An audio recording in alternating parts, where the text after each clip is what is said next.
This is Good Morning Indiana, working for you. Time right now is 4:27 here on our Friday morning. We do want to thank you for starting your day with us here on RTV6 and Good Morning Indiana. I'm Lauren Casey. And I'm Meredith Barrick, and we hope you survived that cold Halloween weather that we had last night. And that serves as a great reminder that there are people that have to survive in those elements for the entirety of winter.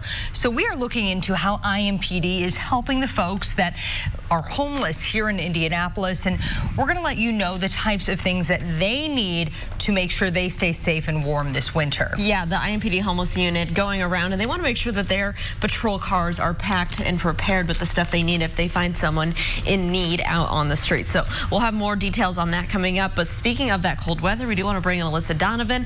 Alyssa, I was surprised. I was just telling you, I had really the most trick-or-treaters I've ever had last night. Ran out of candy, wasn't expecting it, but they were bundled up. They were all bundled up, and I'm impressed with all the kids and families that went out there. Round of applause. I was out there yesterday afternoon just briefly, and it was just bitter outside. And those cool temps have followed into this morning. We're starting in the 20s across the area, so very chilly start today. You are going to notice that as you step outside with the wind chill. It actually feels more like the teens this morning, and temperatures today not even climbing too much. We're going to be well below average for this time of year. 48 degrees for our high expected. The good news is we're going to see plenty of sunshine today, but those clear skies have helped us cool way down overnight. And then we do have some chances of a stray shower, maybe a stray snow shower for some northern counties late tonight. Okay, all right. Alyssa, thank you. And as we get into the cold weather, that means that things are wrapping up for crews who are working on the roads all over the interstates here in the metro area.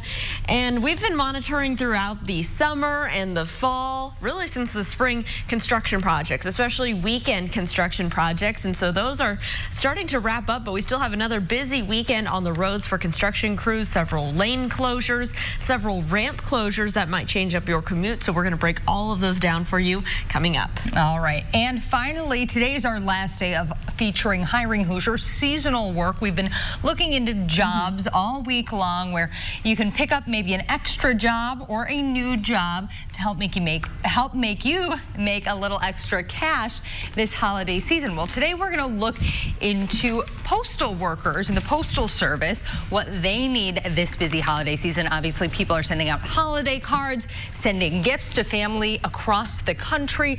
So we're going to look into what they need. It might not just be people who are out delivering that mail. It might be in-house, as you can see, sorting the mail and doing jobs like that. So we'll have that story plus news, weather, and traffic to kick off your Friday. This is Good Morning Indiana, working for you.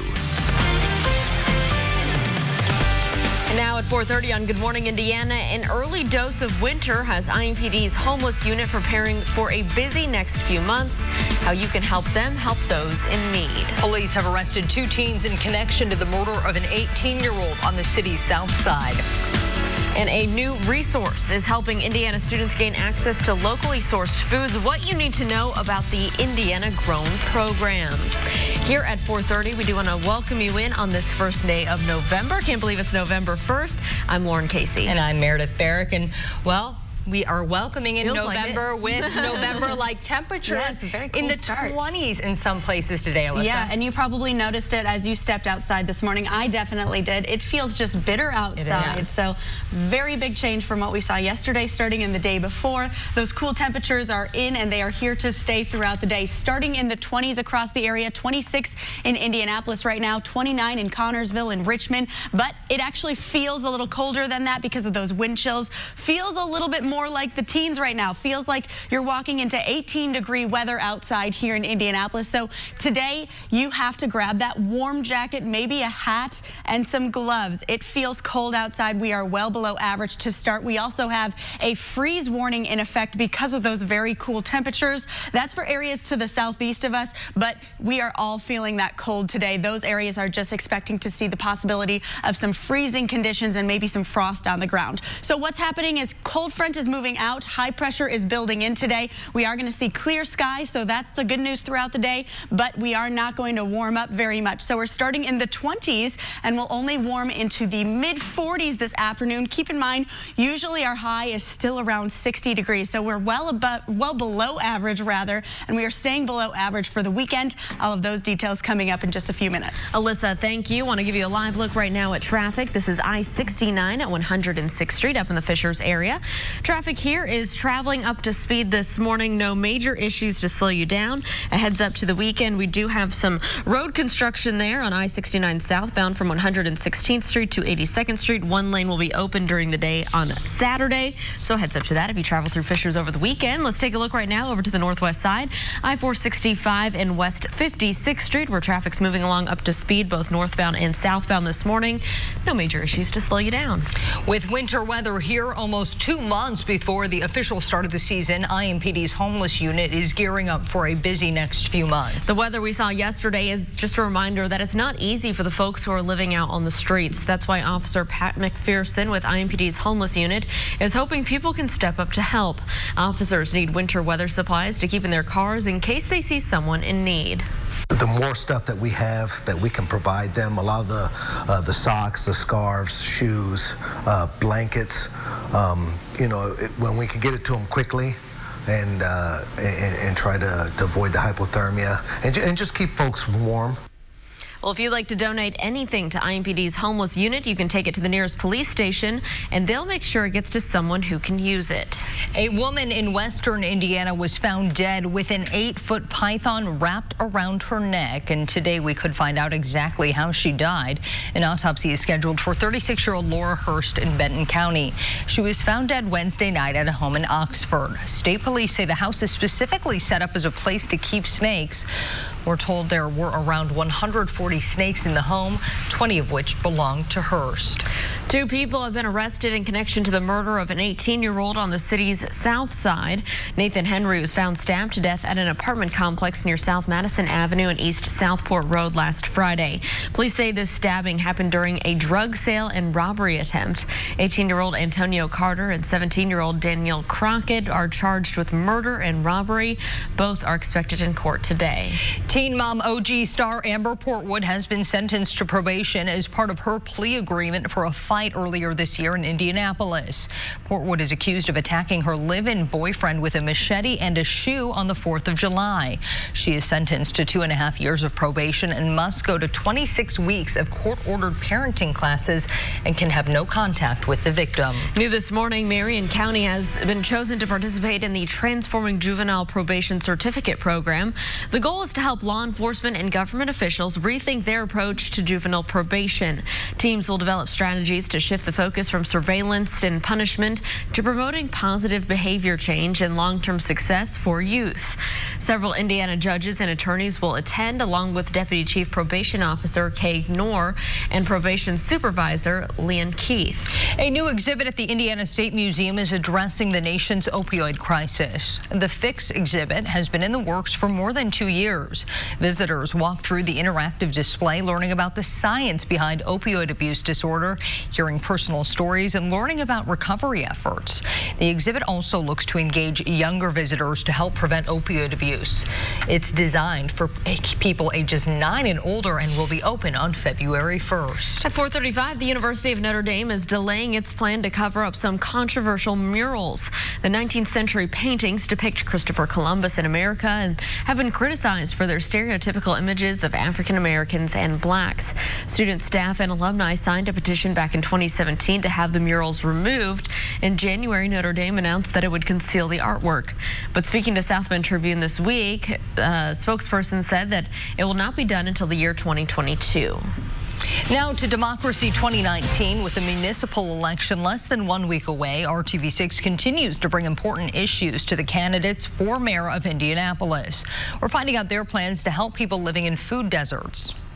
The City County Council passed in its budget for 2020 a considerable portion appropriation for working with community groups and neighborhood associations in terms of food access. We need to show an urgency about the food desert. And there's no reason in the world the people at 38th and Post Road and the people at 29th and Martin Luther King should go without a grocery. We really need to change the zoning laws to benefit everybody so that it's not used as a barrier for people to open their own business. It used to be very easy in this city to open a small business, such as a grocery store or a small retail.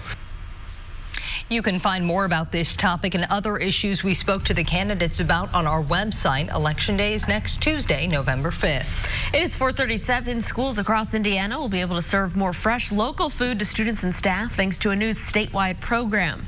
A buyer's guide will provide school districts with the directory of products grown or raised by local farmers.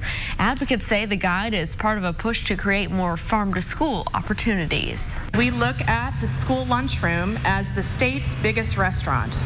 And the one commonality between any student that walks in any door of any school, public or private, is they all have to eat.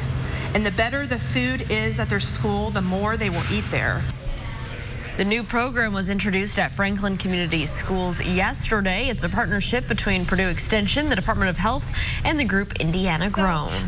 The House of Representatives has voted to formalize the impeachment inquiry against President Trump. Straight ahead, we'll tell you what that means and what the next steps are. A Connecticut family got quite the laugh when their 10-year-old son was summoned for jury duty.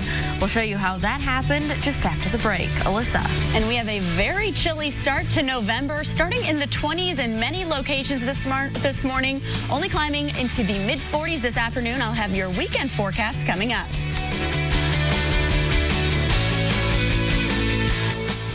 Itchy skin. Thanks to O'Keefe's, I got my skin back. Welcome back to Good Morning Indiana. It is 4:41 here on your Friday. This is a live look over on the west side, I-465 at Crawfordsville Road. You can see here traffic is moving along up to speed in all directions. Stick around. We're going to detail some weekend construction for you coming up here on Good Morning Indiana.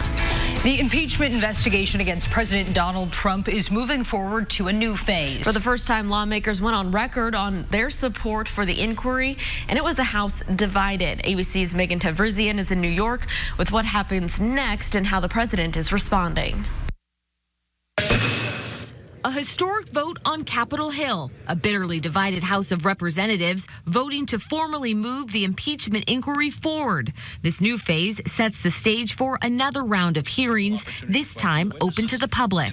When we move into open session, both parties will have an equal opportunity to question any witnesses that are called. Republicans are still calling the process unfair, accusing Democrats of trying to overturn the 2016 election and promising to defend the president. Will you all go on the record and say that the president did nothing inappropriate? Very clear, yes. But on Stephen Colbert Thursday night, House Speaker Nancy Pelosi insisting it isn't personal, saying she's defending democracy. The most important thing for the American people to realize and understand is no one is above the law. This comes as another White House official, Tim Morrison, testified that military aid to Ukraine was held up until their leaders committed to investigate Joe Biden and his son Hunter.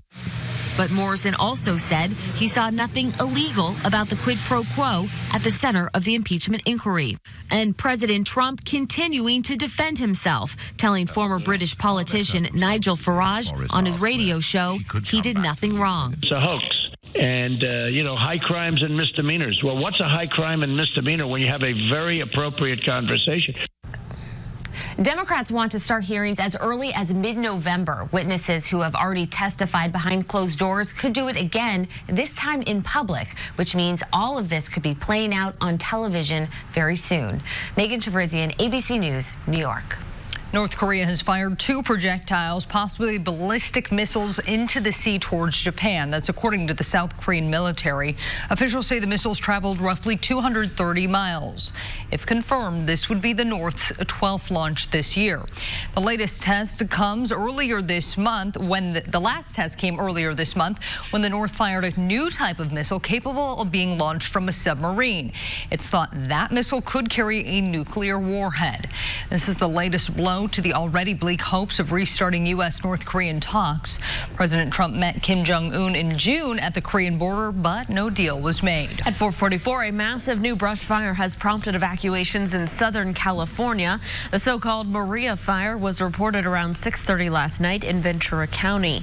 Crews launched an aggressive fight on both the ground and the air to battle those flames. Within about 3 hours, it had scorched nearly 4,000 acres. About 7,500 people and 1,800 structures are within mandatory evacuation areas.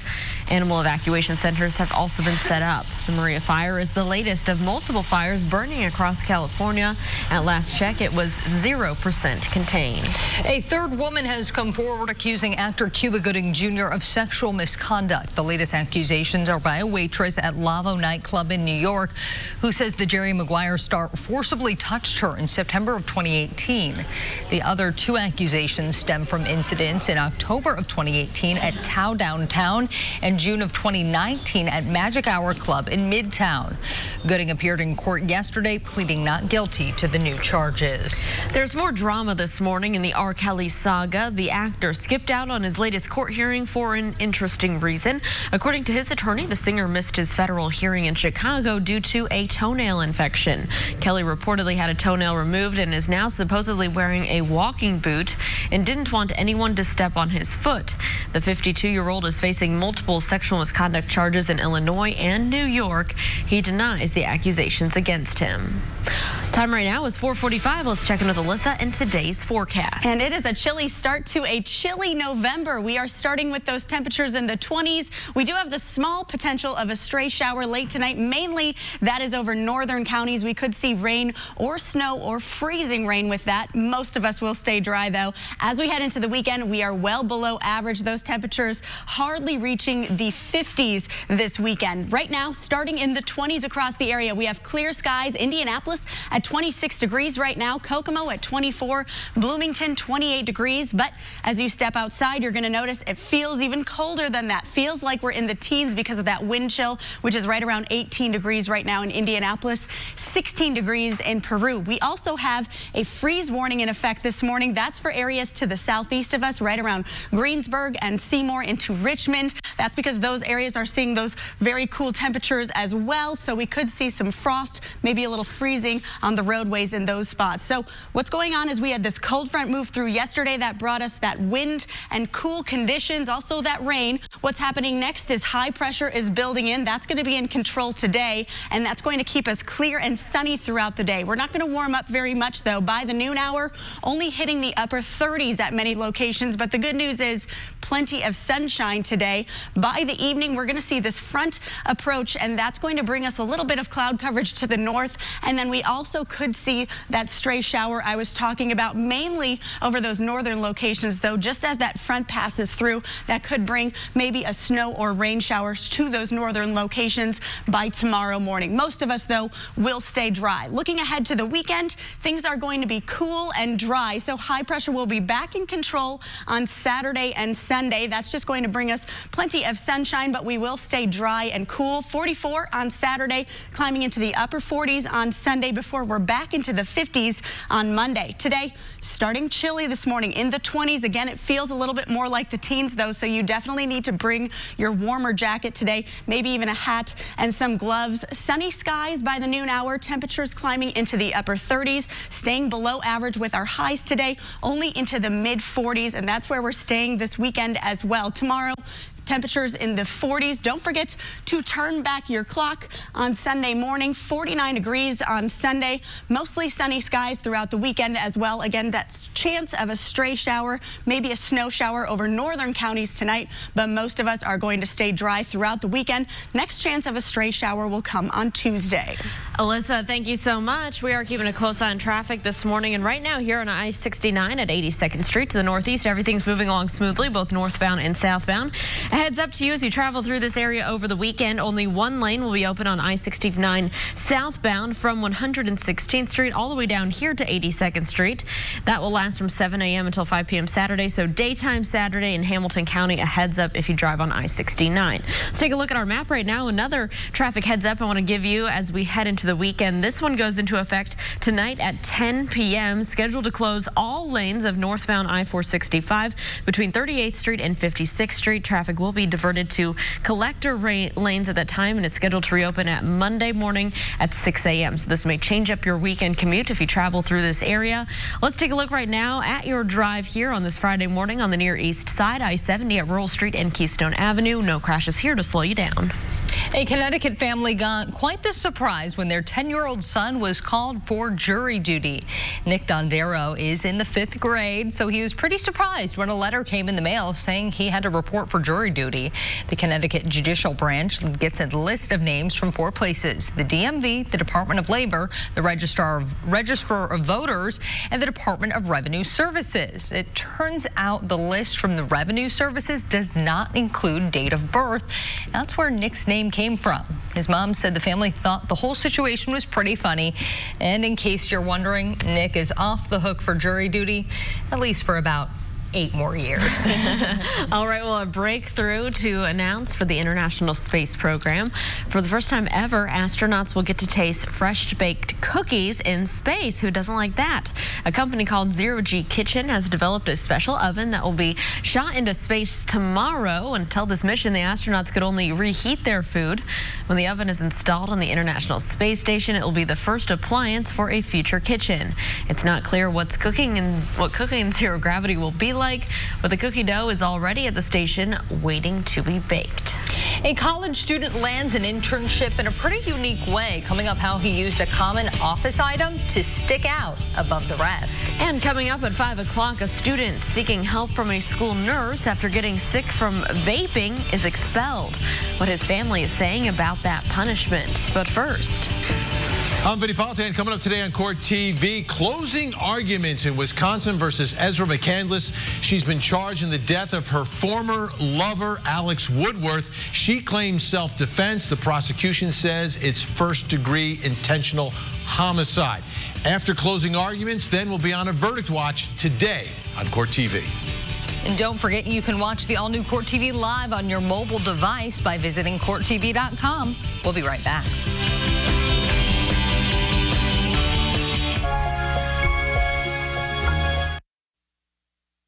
A college student looking to land a summer job proves a little creativity can go a long way. Computer science major Gursimran Singh, his apartment faces the Atlantic tech firm NCR.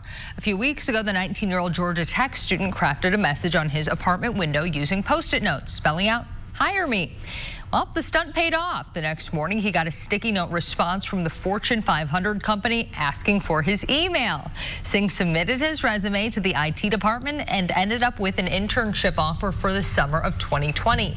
And as fate would have it, he also won an award at a tech event sponsored by the company. Very cool. Well, a 3-year-old was able to leave the house for the first time in 100 days last night, and it was a night to remember. Take a look here. Quinn Waters was diagnosed with brain cancer the day after his birthday, and he spent 5 months in and out of the hospital and underwent nearly 10 hours of surgery, 4 rounds of chemo, and he had a stem cell transplant. When he finally got home from the hospital, he couldn't leave his house. So his community rallied around him, often coming to his window to help keep him company. You can see some pictures there. Well, yesterday he was finally out of quarantine and he was able to go out trick-or-treating. Buzz Lightyear, as you can see.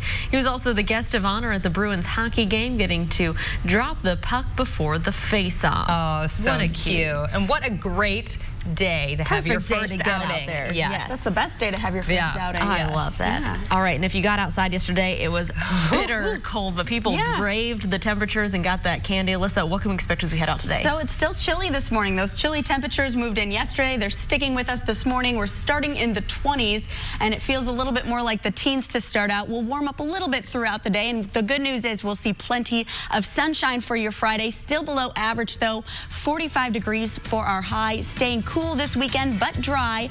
And then we are back into the 50s by Monday.